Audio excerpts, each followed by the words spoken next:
make a foreign policy change. One is, of course, when the regime changes or when the government changes.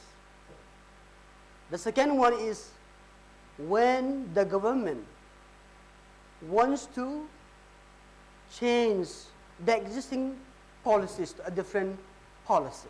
In other words, the government doesn't change, but they want to change the policies that they have been implementing.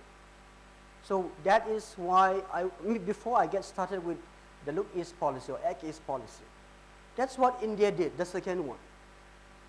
It's not necessarily regime change.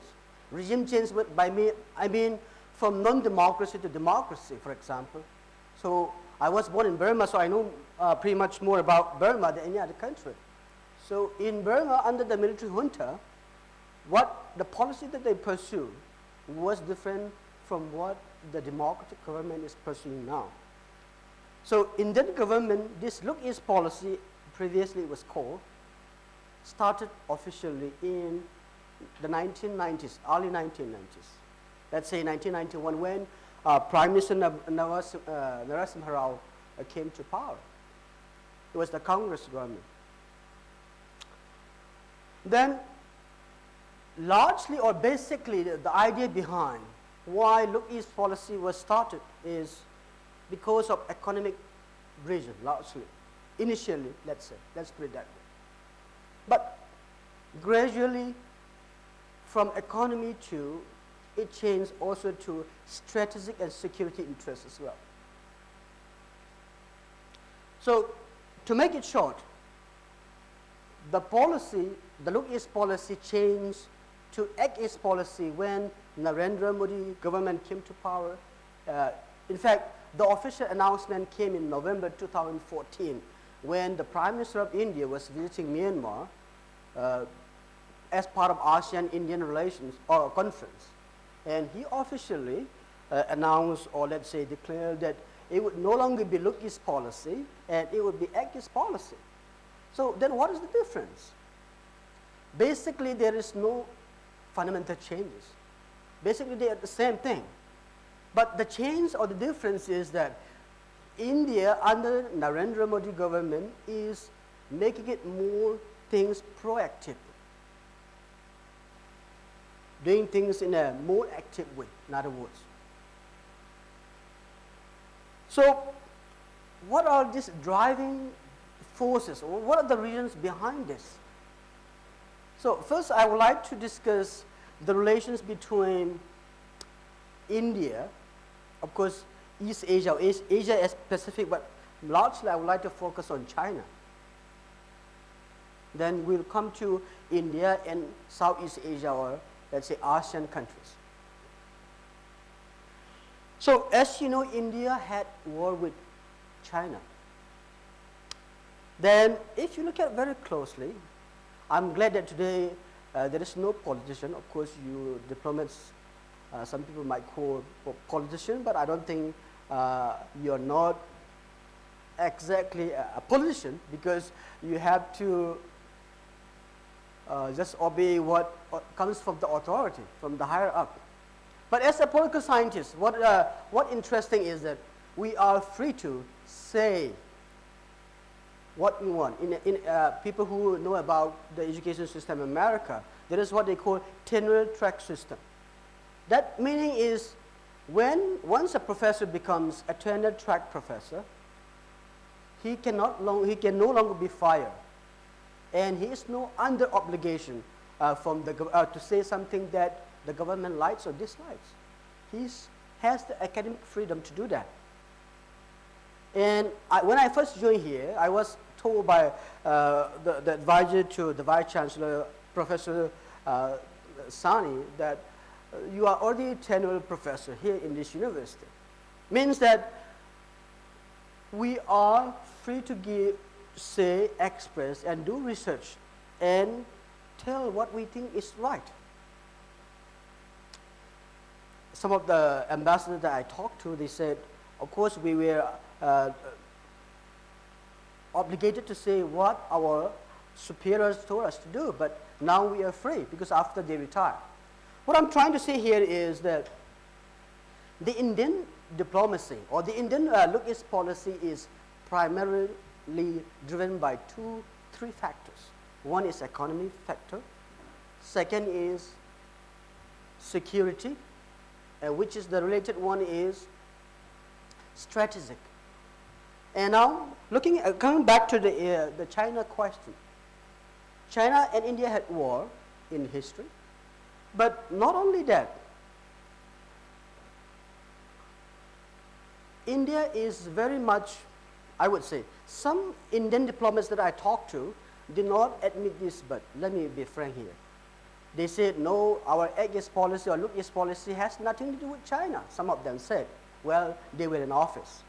But they might have said something different now if I talk to them again. But as a researcher, as a scholar working on the region, so I find that China's factor is very huge in the Look-East policy or Act-East policy. There are several reasons. One, China, let me give you one example. When Burma, for example, because Burma is, let's say, a gateway to the entire Southeast Asia for India, because it shares about 1,400 kilometers or so in 3/4 stage. And then what happens is that during the military junta, when the military was in charge,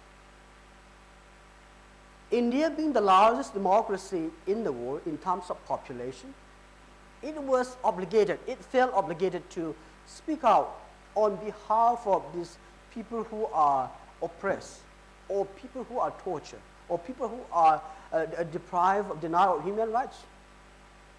Then China took that advantage, went into the country, occupy in the sense that not militarily occupation, indirectly it manipulated investments, then automatically China's influence in the region, especially Burma, which is the gateway to the entire Southeast Asia. So after Narasimha Rao came to power, he realized that India could no longer sit and pretend to be the largest democracy protecting human rights while losing background, while China is expanding, or let's say increasing its influence in the region. So if you look at India, it's a very generous country in many ways. For example, in terms of welcoming refugees, there are more than 100,000 Tibetan refugees currently in India. Similarly, Tamil refugees and thousands of Burmese refugees are here as well. And the hot topic today, I'm an expert on the Rohingya crisis, but I'm not going to talk about today. So even the Rohingyas, there are about 40,000 of them are here. So when India was trying to promote democracy and human rights in the region, China was taking advantage and trying to establish its foothold in terms of economic investments. Then that was when India realized that we are no longer going to sit idle and just trying to pretend or trying to promote only human rights and democracy. We need to be practical, pragmatic. That's how the whole policy of Look-East policy was, let's say, triggered, or let's say its momentum was there.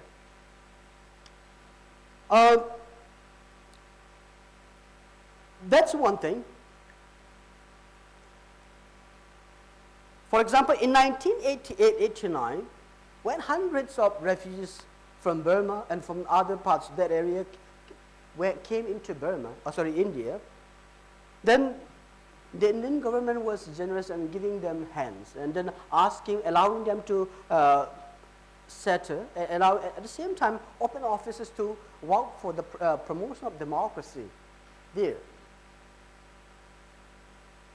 But after the introduction of this Look-East policy, that has been tremendously changed.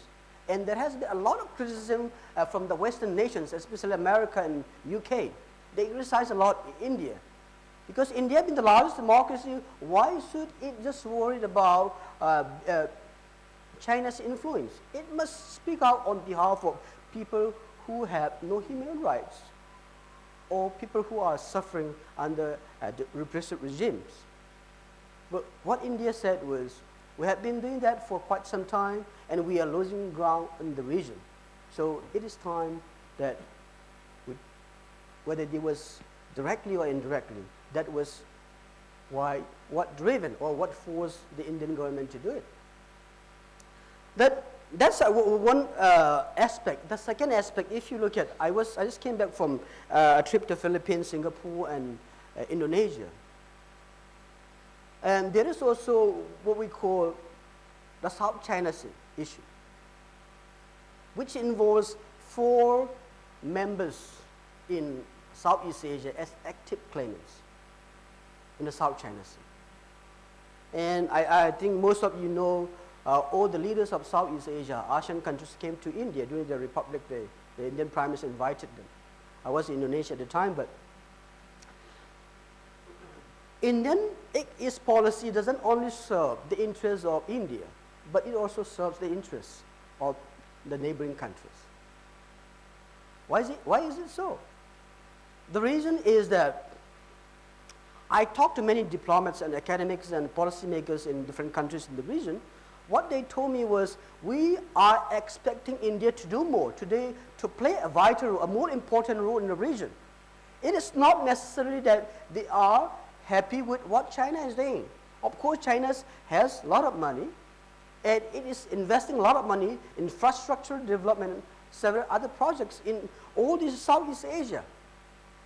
Just go to Philippines, especially under Duterte. Go to Burma, even though we call it democracy, it's not really a democracy, it's just in transition process. Just go in the market watch. Go to Thailand, go to Indonesia. Directly or indirectly, the entire region is being, I don't know, I don't want to say controlled, but they are influenced by the Chinese authorities or the Chinese government's policies. So it is not that these countries necessarily like to, let's say, have a policy or like to remain in the status quo. They would like to see somebody come and play a major role. And for many years, they were expecting America to play a very important role. Of course, America did, especially under Obama administration, pivot to Asia. America's interest was in the region. But when the Trump administration came, things changed. And they said, these countries said, America is no longer reliable for us. So they are looking and expecting India to play a wider and important role. So that is why India is signing, or let's say, agreeing to the Treaty and Amity Cooperation with the Southeast Asian countries, ASEAN, which means no interference, or let's say no aggression, no military force, no use of military force. That's why yesterday I met a Japanese diplomat at the Sangarila Hotel, and we were talking about this. India seems to be playing a double standard in terms of this Act East policy. Some of you might think it that way sometimes. But who does not play a double standard? Any major power does, right? America does it, China does it. So for example, in the case of South China Sea, America is not a signatory to the UNCLOS, United Nations Convention of Law of the Sea. But China is. But when the ruling came in 2016 over the South China Sea dispute that was filed by the Philippines, America said, China, you should obey, you should respect international law. But China said, no, we don't recognize, we don't respect the ruling. We are not part of this. Then there is a dilemma. Every major power does. In the case of India, India has been saying that We are there for freedom of navigation, and we are there for overflight. And just to look at it, about 50% of India's trading passes through the Strait of Malacca. That's Indonesia and Malaysia. So for India, freedom of navigation in the region is very important. In the event that China is forcibly occupying, of course some people, I asked a lot of people here, I mean where I was traveling, I said, why does China not using military force to occupy the South China Sea? When it has the economic power, when it has the military power. And some of them said, it has already occupied. Do you agree with that assessment? China has already occupied the South China Sea? Yes or no? Yes means they have already built several artificial islands, and they have military capable runways where they can launch airstrike anytime if they want to. In that case, China has already occupied the South China Sea. But when we say no, it's because it's not very extensive. It doesn't officially declare that we have occupied the entire South China Sea. So, and now in Philippines, Vietnam, Malaysia, Brunei, these are 4 active claimants in the South China Sea. And Indonesia claims to be a non-claimant state, means saying that we are not directly affected. But there are a lot of issues, I'm not going to elaborate on that. And all these countries, among them especially Vietnam, in recent years, I think some of my colleagues might talk about this, Vietnam has strengthened its bilateral relations with India very significantly. So you can talk to any people in the defense or foreign affairs or home affairs. India is selling weapons.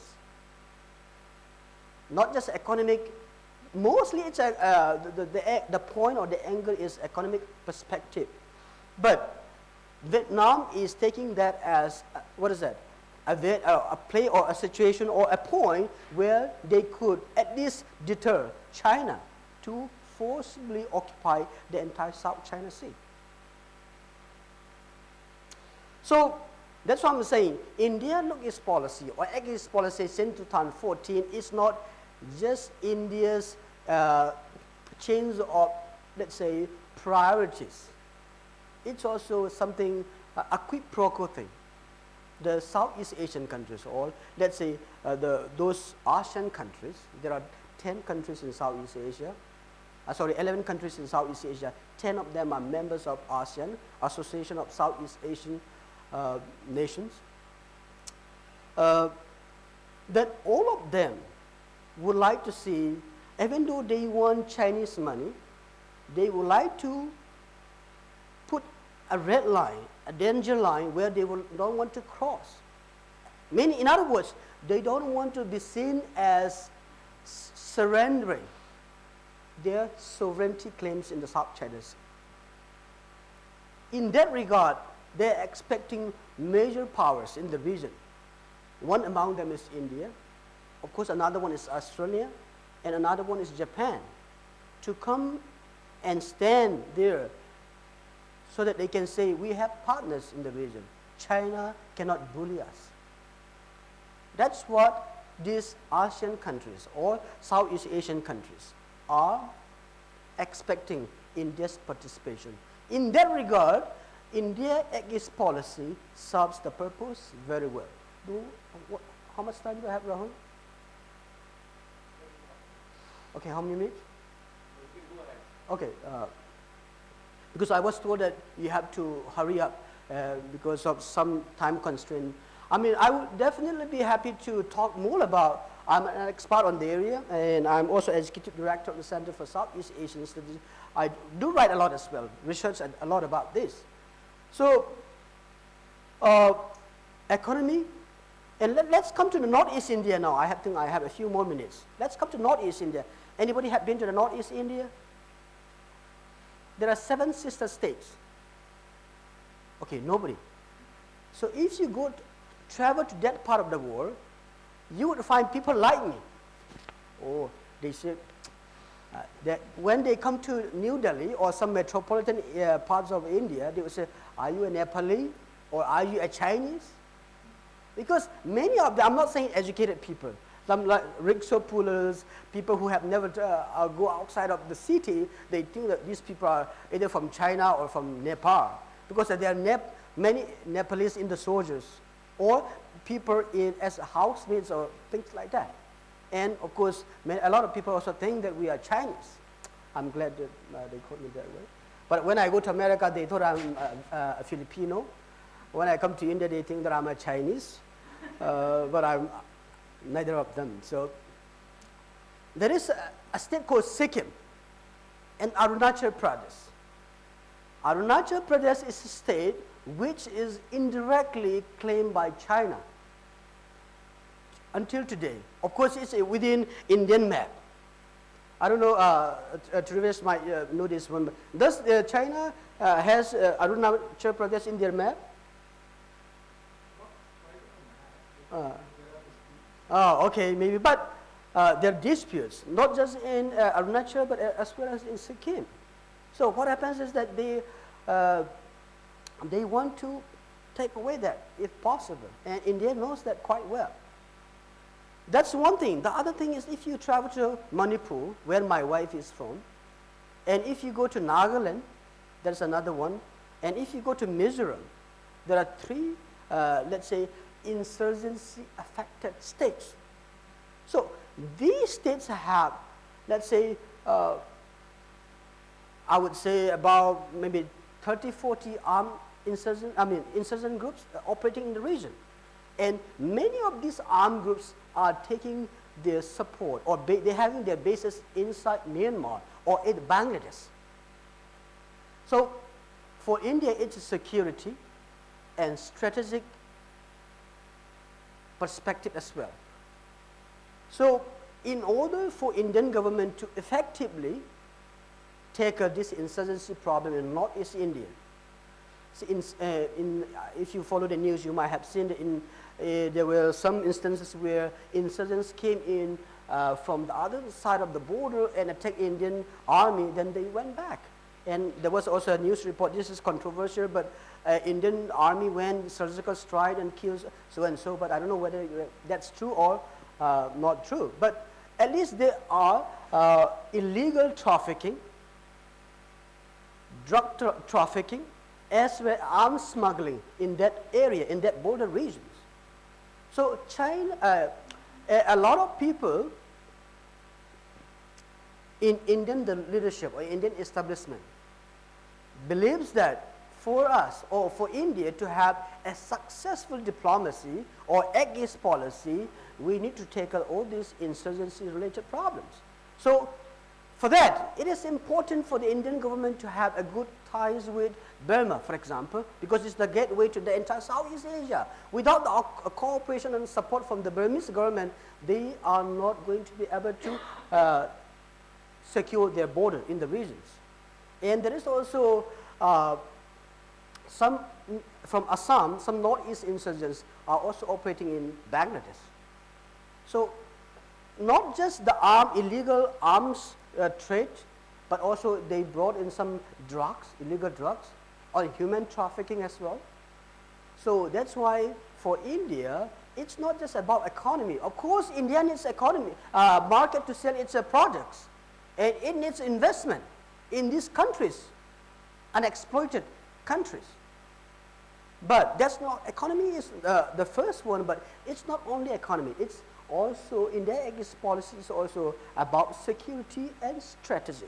Strategic in the sense that China has very large advantage in the region, and India wants to change that dynamic, wants to have a greater say, a greater influence in Asia-Pacific region or Southeast Asia region. That's about strategic. And for security, India has several armed groups operating in the border regions which have bases in these Southeast Asian countries or South Asia countries. So in order to stop, prevent, or deal effectively with these insurgent groups, India needs the cooperation of these neighboring countries. So That's why you would not see in the news that Indian government is criticizing the Burmese government for its treatment of the Rohingya crisis. That's why some people say India has a double. Please don't tell anybody. I'm just kidding. I mean, they know it. So that's the reason why India is very much concerned about its national security interests, and also to have a greater influence in the region, which is strategic. And economic region is to sell its products, its values, and to make it market all this, the entire Southeast Asia and the Asia Pacific. Moreover, regarding the South China Sea, India wants to play a greater role by becoming, let's say, an ally of these smaller claimant states. And also, again, the Strait of Malacca is where India trade, 50% of its trade passes through. So that's why Act East policy is very important for India for its economic purpose. Second, for its security region. The third one is for strategic influence. Thank you very much.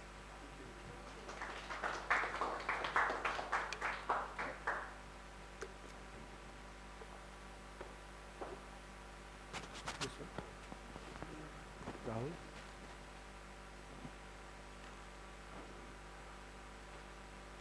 Do you understand what I said? I think we can follow up during the questions answer session.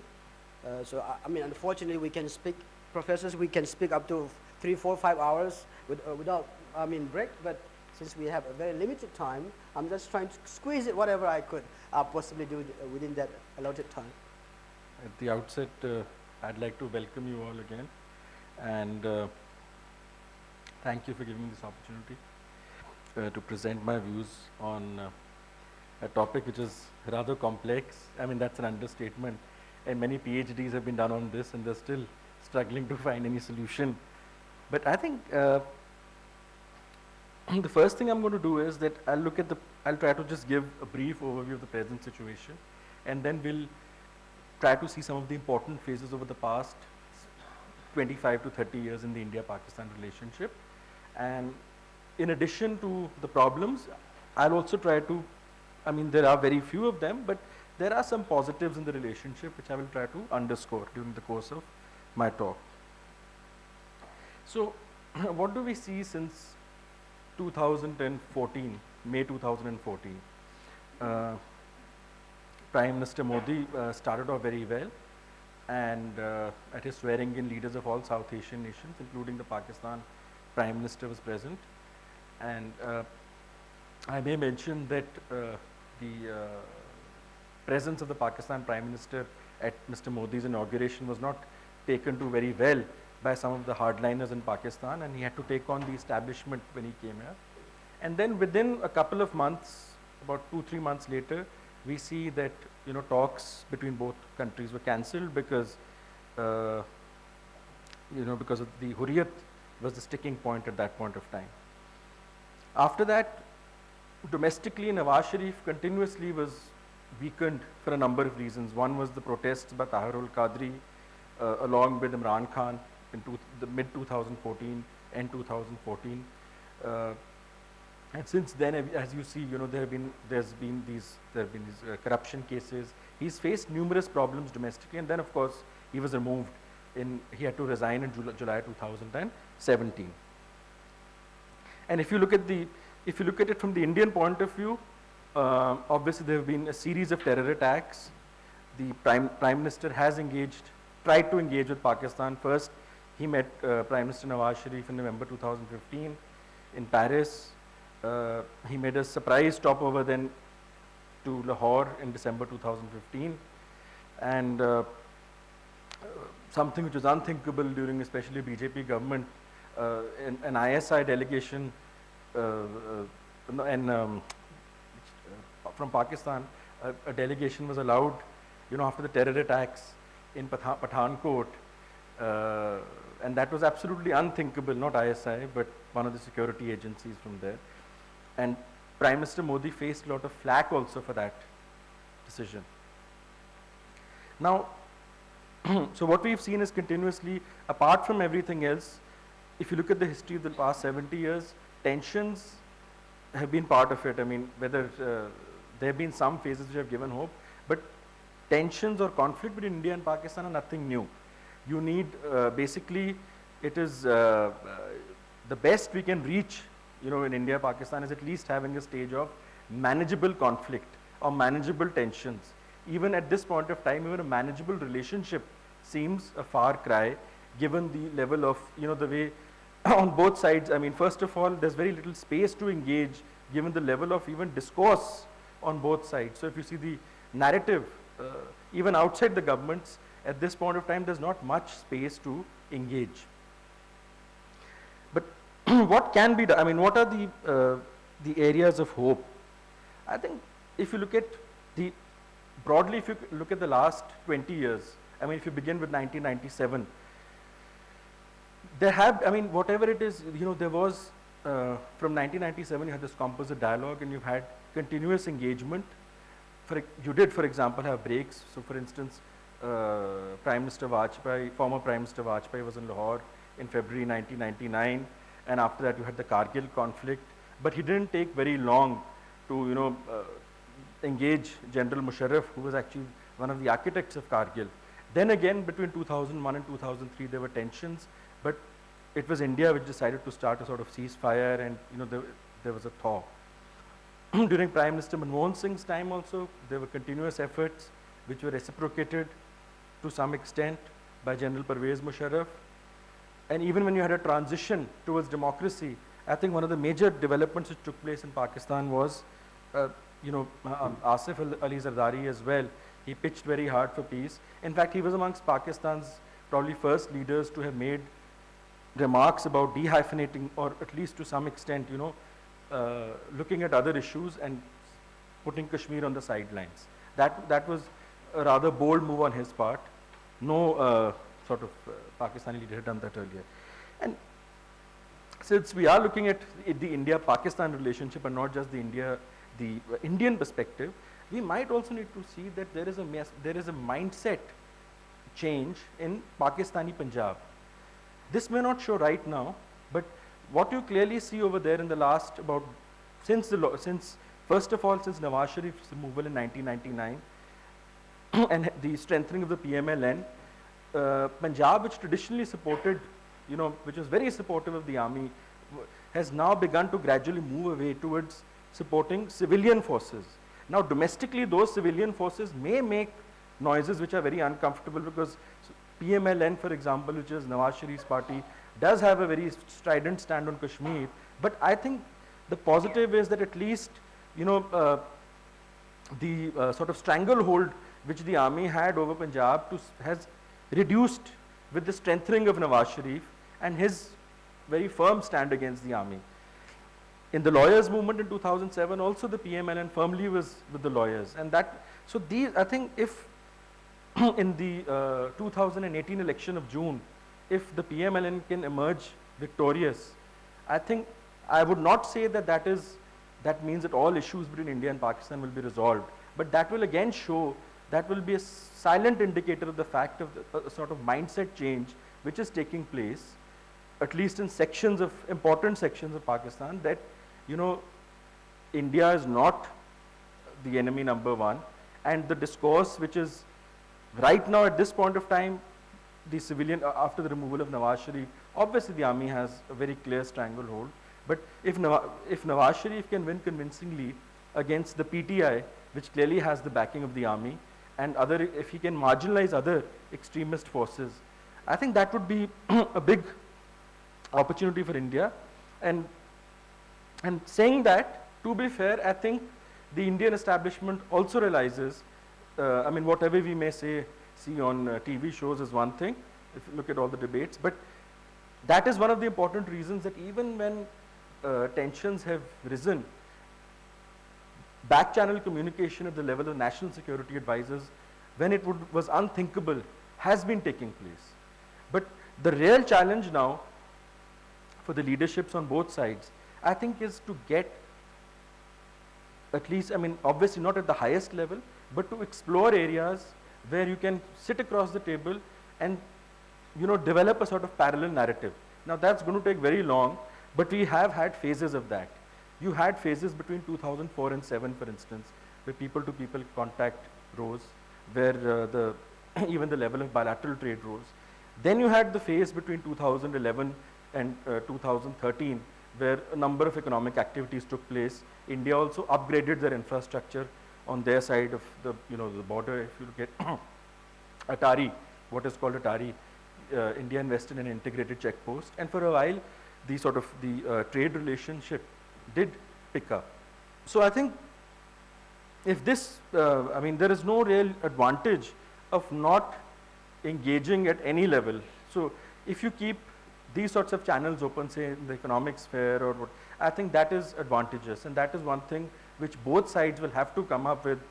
Now, the problem for that in India, in every foreign policy issue, domestic politics plays a very important role, more so in India-Pakistan relations. So I think to some extent, as far as Pakistan is concerned, as I said, by June 2018, there will be a clearer picture of which side emerges. In all likelihood, it will be the PMLN, which is the dominant force in Punjab. And apart from their stand on certain issues, I think broadly they realize that you have to have a manageable relationship with India, if not a perfect one. Because it is in their, first of all, it's in their economic interests, and Nawaz Sharif is a businessman himself, the Sharif family as a whole.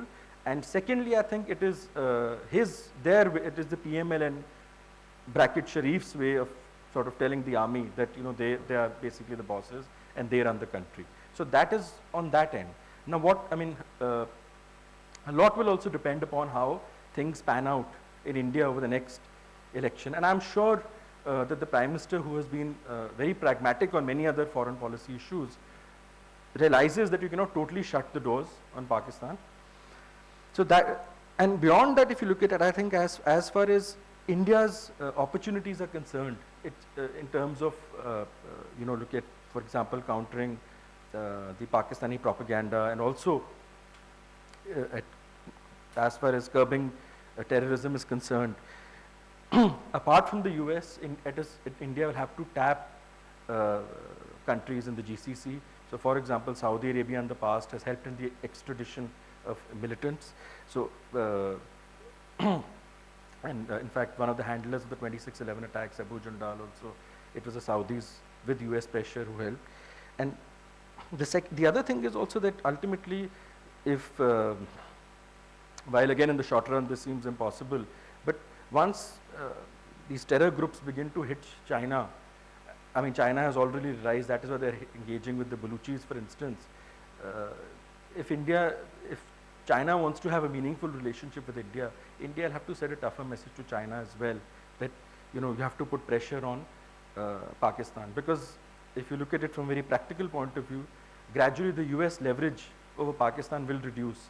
And as a result, India has to look at other options. And I think some of the GCC countries and China are the best bet for that. And I think to basically sum it up, I think while over the next few months, it doesn't seem very positive in the short run, but I don't think the challenges are insurmountable. But it will need strong leadership from both sides to, at times, to go against the public opinion. Rather than going with the public opinion, at times you will need to mold it, which does not mean that you will resolve the conflicts of 70 years, but which means that you bring your conflicts down to a level where it's it's manageable. And this talk about we have sections who say that benign neglect and we don't need Pakistan at all. Yes, you may not be needing Pakistan economically, but as a nuisance or as an irritant, it can cause enough damage to you, and that is what you need to check. So I think basically I would like to sum up with the fact that it's time that we looked at various spheres where you can find common ground, and I think I would advocate that, for instance, in the economic sphere, at least through the land route, for instance, if bilateral trade can be picked up, because Kashmir is always problematic if you look at trade across the LOC. So if you look at our other borders, if you look at other stakeholders as well, and what happens is very often Kashmir is the only stakeholder which emerges in the India-Pakistan relationship. Kanyakumari, which is the southernmost tip of India. That's where India ends in the south. And I always say that we know exactly where India ends in the south, but it is contested where India ends in the north. And so that's the place where I'm from, and I did my schooling there, and then I did my high school and college in Chennai. I did my undergrad from Loyola College Madras, after which I came to Delhi, did my law degree at the University of Delhi, after which I was a Rhodes Scholar at the University of Oxford, did my master's in law at Oxford. That's when, in the year 1998, simply 20 years ago, I dreamt about the idea of creating this university. I had no idea how to go about it, but I had felt that the kind of education that I received at Oxford inspired me to think about it. Although I went to two good Indian universities, I never felt as inspired as I was at Oxford. After which I got a couple of fellowships to go to Harvard. I began thinking deeply about that experience, and that was obviously truly inspiring in every sense of the word.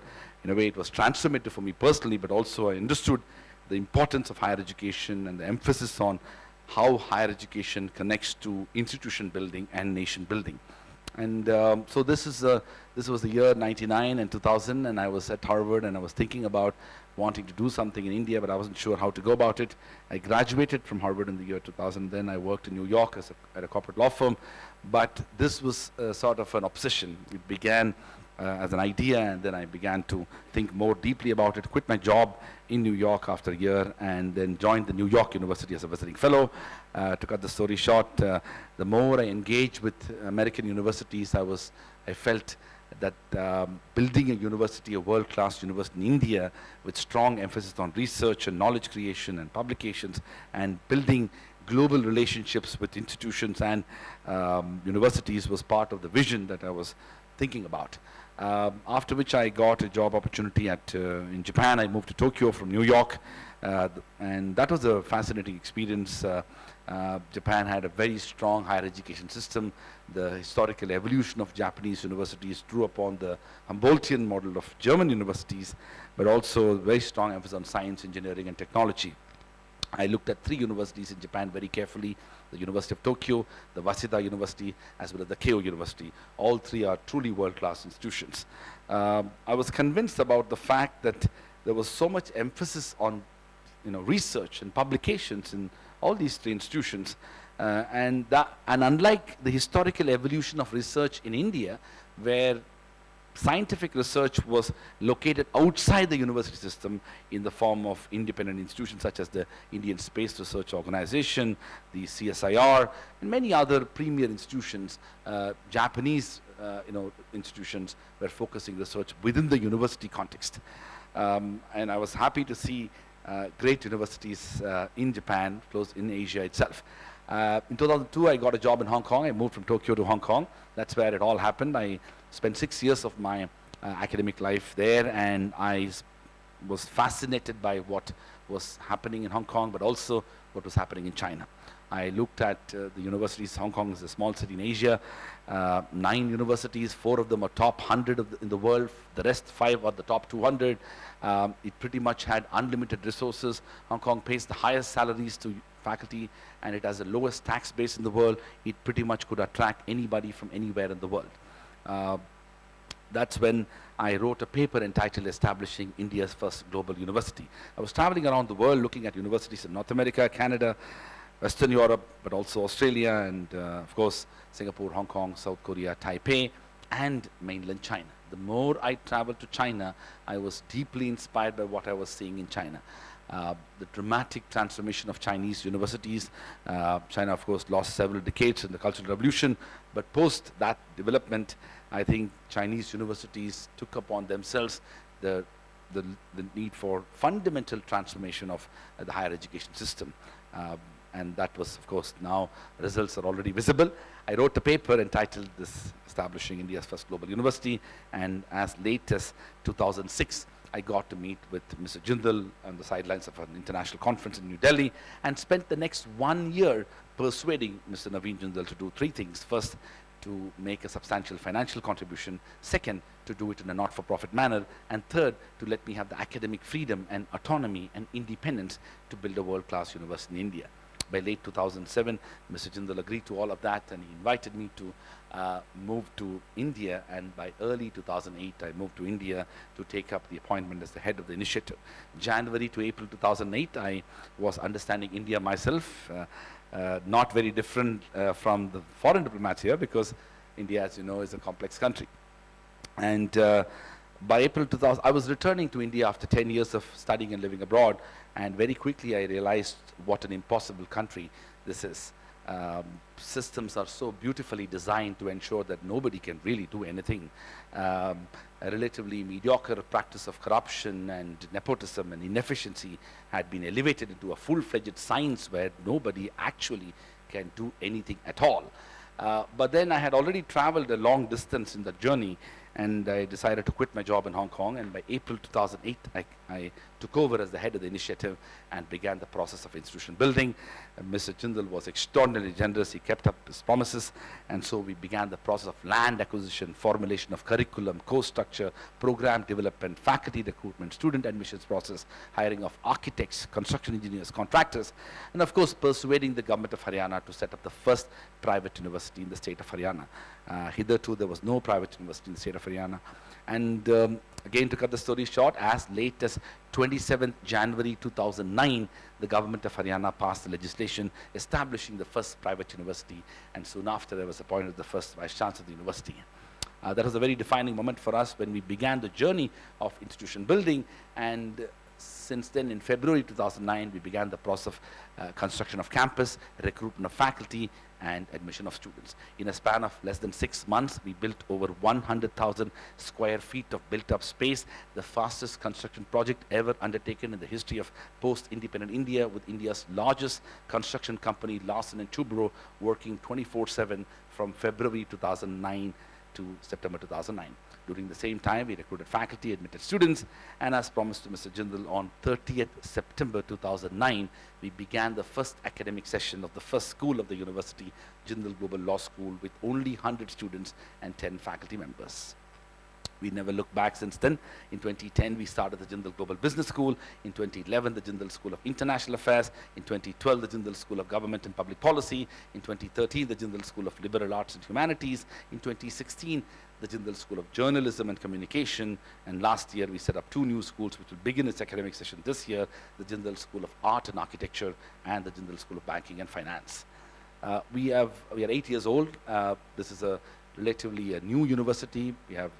We're still in the first decade of our evolution. We moved from 10 faculty members in the year 2009 to today we have over 310 faculty members. We moved from 100 students to 3,600 students. We moved from a 54-acre campus to a nearly 100-acre campus. We moved from 100,000 square feet of built-up space to over 1.4 million square feet of built-up space. Along this expansion and growth, there are 5 things that shaped our vision and continue to shape our mission. First, we are a global university. For us to be a global university means to have a global curriculum, a global course structure, a global program, a global faculty, a global research agenda, all of which promoting global interaction. It means for us to be able to recruit faculty members from around the world. 22% of our full-time faculty members are non-Indian nationals recruited from over 20 different countries in the world. Rest of the over 75% of our faculty members are Indians, but have strong international qualifications and experience from India and from around the world. Over 50% of our faculty members are graduates of the top 100 universities in the world, while India does not have a single university in the top 200. There is a very strong focus on international engagement. And another aspect of that international engagement is our strong commitment to building substantive international collaborations with universities around the world.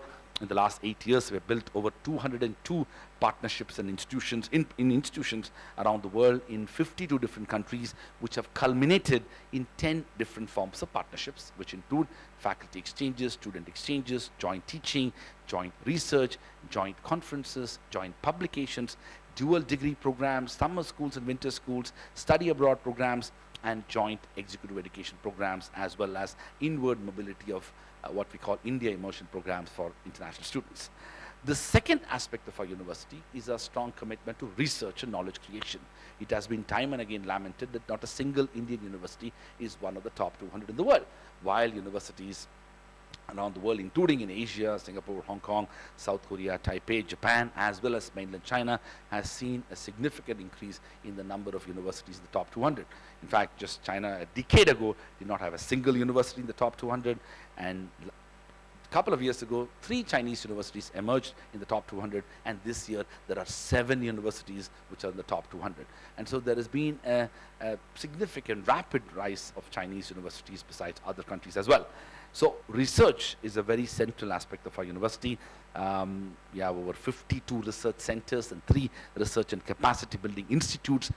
Each of our faculty members are connected to those centers, and the schools are housing those centers, and that's where much of the research happens. Our faculty members have produced over 2,000 publications in the last 8 years, nearly 40% of which are international publications and 40% of which are journal articles. The third is our strong commitment to what we call public service in all its manifestations. We are a private university but deeply committed to public service. Over 70% of our students are studying in some form of scholarship or the other. We strongly believe that access to high quality education is central for any effort to build institutions, and we have provided that scholarship. And unlike my own alma mater, such as Oxford and Harvard, where scholarships are provided but they've received additional endowments to give the scholarship, for us scholarships come from a benefactor as well as our own ability to use revenue earning capacities to give away scholarships to the students who deserve it because of their means. The fourth aspect of our university is our strong commitment to creating an intellectually vibrant environment through conferences, lectures, workshops, seminars, and other such events. And the last being what we do today here, which is executive education and continuing education. Nearly 5 years ago, we set up the Jindal Institute of Leadership Development and Executive Education. And under that umbrella, we do a number of short-term training programs and capacity building programs. We've done over 110 such programs, mostly for the Indian Civil Service, Indian Administrative Service, Indian Police Service, Indian Audit and Account Service, Indian Customs and Central Excise Service, the Indian Army, the Navy, the Air Force, the Border Security Force, the Central Reserve Police Force, the Central Industrial Security Force, the Comptroller and Auditor General's Office, the Telecom Regulatory Authority of India. We also train the CBI, the IB, the RAW, and also many officials from the Ministry of Environment and Forest, Telecom, Department of Personnel and Training, and also senior civil servants of the government of Afghanistan and the government of Bangladesh. In some ways, the establishment of the Jindal School of International Affairs and the programs that we're offering here is also our commitment towards promoting international affairs and international relations in its broadest framework. We have a number of inward mobility programs in which we have students from Israel and China and Taiwan and Australia and United States and other parts of the world coming for several weeks and spending time on our campus, just as our students go into other parts of the world as well. I want to stop here and by saying that in the last 8 years we have achieved a number of distinctions, but the most important aspect of what we have tried to do is to provide an international imagination to university system in India. Hitherto that was less represented and maybe even not represented. Today more than ever, the aspiration for Indian students to seek opportunities both abroad and within India to have a better understanding of the world is reflected in the kind of programs that they are studying and the kind of opportunities we are providing for them. And I'm delighted that you are all part of that imagination. Hope that you will, if you've not already visited the campus, I would encourage you to visit the campus and to meet some of our faculty members there. I suppose this program, I think, will grow strength to strength. You are the pioneering batch of diplomats for whom we are doing this program in this facility. This facility itself is literally brand new. It's probably a few months old, and I think it's a beautiful environment where we can do many such programs and initiatives. So I want to stop here and thank you for being here, and happy to take questions, after which we can go for a cup of coffee. University, so I have to make it very, very serious. We will try to have a combination of largely the second one and a bit of the second one, if you like. So, so welcome to the session. I guarantee you we will not go beyond 5. That's not fair on either your brain or your physical, just stamina. So we will try to keep it very brief. I have only some central points to make, and then we can talk about it. I would prefer that, if that's okay with you. I think when we talk of India's approach to economic diplomacy, 1991 is landmark. I want to say that the country went broke in 1991, India. I was posted in Congo at the time, and I was told that your dollar's salary may not come. And it did not come for 2 months. Now, this is a great shock for an Indian who joins the public service not to make $1 million like you know, Pepsi or Citibank. You join the government because of security and for certainty of salary, right? That's one, at least that's what Indians used to do. I mean, maybe now they join the foreign service for various reasons. So I was quite shocked when I got the telegram. Those days there was no fax, nothing. So we had a telegram from Delhi saying that, you know, the country is broke. So if you can manage 2 months. I said, how the hell do you expect me to manage 2 months? They said, well, borrow, beg, steal, do what you like, but you're not getting money.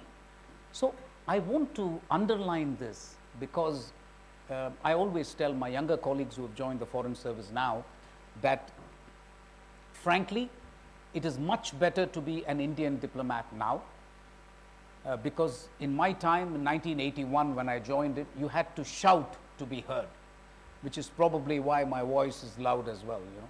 So, you know, I got used to shouting because nobody would give a damn about India, you know. I think a lot of things have changed, and 91 was the turning point because we reformed our economy out of compulsion, not out of conviction. So that's the first takeaway. Indians have lot of times reformed their economy out of compulsion, not out of conviction. I think the real exception is 2014 and after, when we are trying to do things out of conviction. So until then, we have only reformed in India when it was absolutely inescapable as something that we are supposed to do. So that's the first. The second thing that you will notice with Indian approach to economic diplomacy is what I remember Argentina used to be very fond of it as well, but I'm taking you back 1980s, is policy space. Do all of you understand what this is? I'll explain what is meant by almost India's systemic obsession with policy space. And the explanation is very simple. India has, right now we have about 350 million people who live in absolute poverty. I'm not talking poverty. Poverty we have probably 600, 650 million. But I'm talking of people who have no access to electricity, who have no home, who have no access to sanitation, and who have no access to healthcare.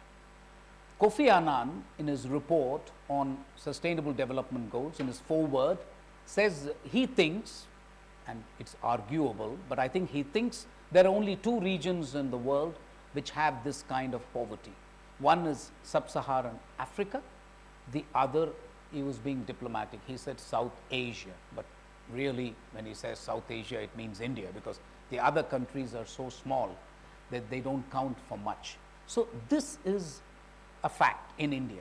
So when we join the civil service or the foreign service in India, we take an oath.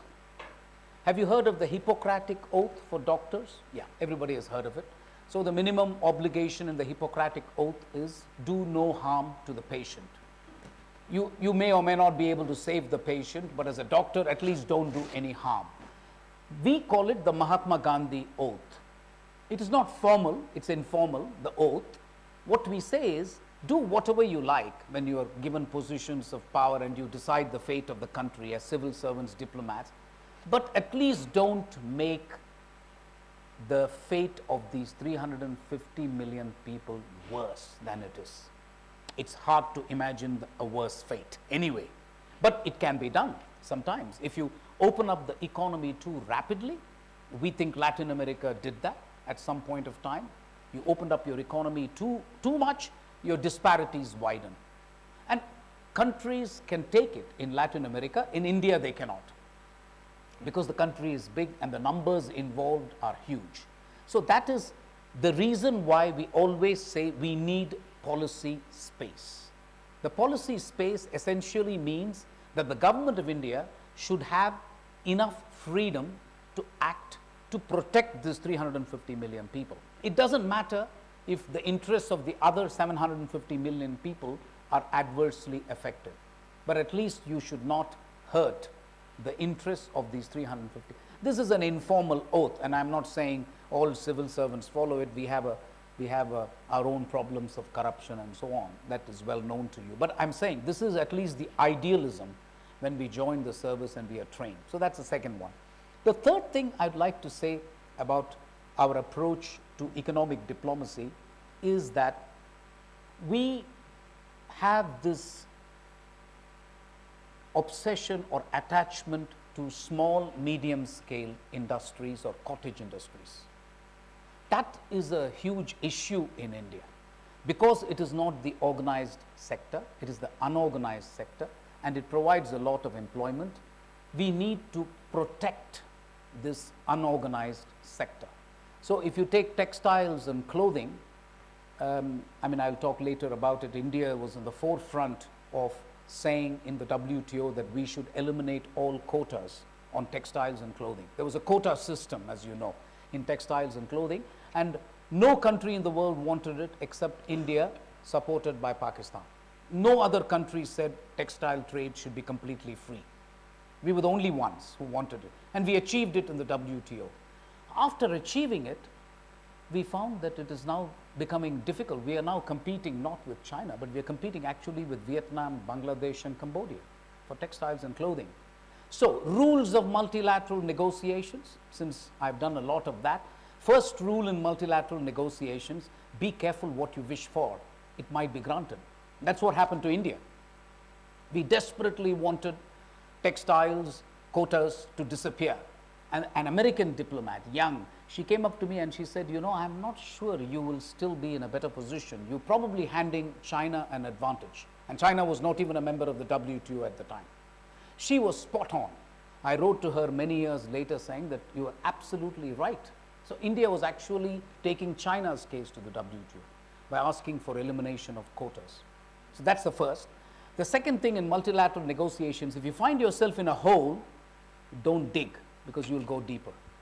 We've done that as well. I can give you examples of that if you're in a mood to enjoy. I am happy to do that. So that's the second rule. The third rule of multilateral negotiations, which I learned in Doha from a wonderful Brazilian diplomat called Celso Amorim. He is the one who told me this lesson, and we followed it together. We negotiated trips and public health together in Doha. Never allow the best to be the enemy of the good. You know, we are all good diplomats. You say, I want the best, absolutely the best for Norway, Denmark, Finland, nothing but the best. You'll never get it. So never allow the best to be the enemy of the good. I think for a long time, India, with non-aligned movement and everything else, nothing but the best. We are morally superior to you whites, you know. That's what we said. So, Chatham House, please, so I'm speaking frankly.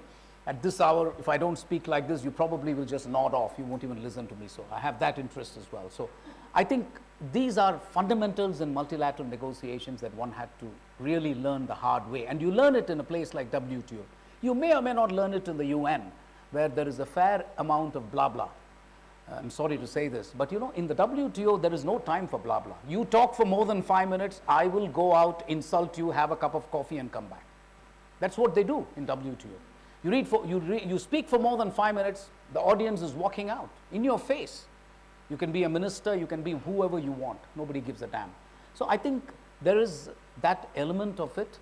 And for India, the approach to WTO has always been that we need open markets, right? From 91 onwards, when India started exporting its goods and services, the fundamental requirement of India's economic diplomacy, number one, open markets for our goods and services. Why? I will link it to the 350 million people who live in absolute poverty. It's no rocket science. Everybody knows that India has to grow for the next 10 years at 7 to 8% per year if we have to get these 350 million people out of the poverty. I'm not saying make them rich, but at least get them to a basic, decent standard of living. That is the first requirement. I will also link this to India's foreign policy, because I fundamentally believe that India's foreign policy and the rise of India can be traced back to 1991 and the economic reforms we carried out. Otherwise, we would never have been able to do well in foreign policy. So it's actually systemically linked to economic performance, which you heard from the Dean this morning anyway. So I feel for the next 10 to 15 years, we need to grow at 7 to 8%. Our exports have to do at least 15% every year, 15% every year. If you have to do that, The biggest goal of India's economic diplomacy is that you need open markets abroad. We have a big population domestically and we can survive, but if you want to pull people out of poverty and if you want to avoid the trap of jobless growth, you've heard the expression jobless growth, which is what India to some extent is experiencing in the whole world. You have growth, but you don't have job creation being there. So I think that is the first. The second important goal of economic diplomacy is labor mobility. That is fundamental for India. We have, as you know, a young country. I've already said we have jobless growth. We need our population to emigrate. I'm talking of economic emigration, pure and simple. And the one place where you will see it is the Gulf. I was posted as India's ambassador to Bahrain, where, as one colleague of mine said, you are not ambassador, you are a labor commissioner. He was right. I was that. Most of the time you're taking care of your people who get into trouble. But just the 6 countries of the Gulf Cooperation Council, Saudi Arabia, Qatar, Oman, Bahrain, Kuwait, they have 8 million people. 8 million Indians, all of them Indian passport holders. They will never become foreigners because those countries do not believe in giving citizenship. They will remain Indians and they will all come back at some point. Now, the whole Indian diaspora abroad, when I talk of labor mobility, is 25 million. There are 25 million Indians who live in the world. 8 million live just in the Gulf region. This and the remittances given by these 25, the only country which has more people than this obviously is China. China has 30 million expatriates abroad, we have 25. But if you see the remittances which come from these people, India beats China hollow. These 25 million people give the country $70 billion every year. This is how much they give back to the country. This is a huge amount for India. Our foreign exchange reserves are $400 billion. This is 70 billion, not million. $70 billion is what we get from them.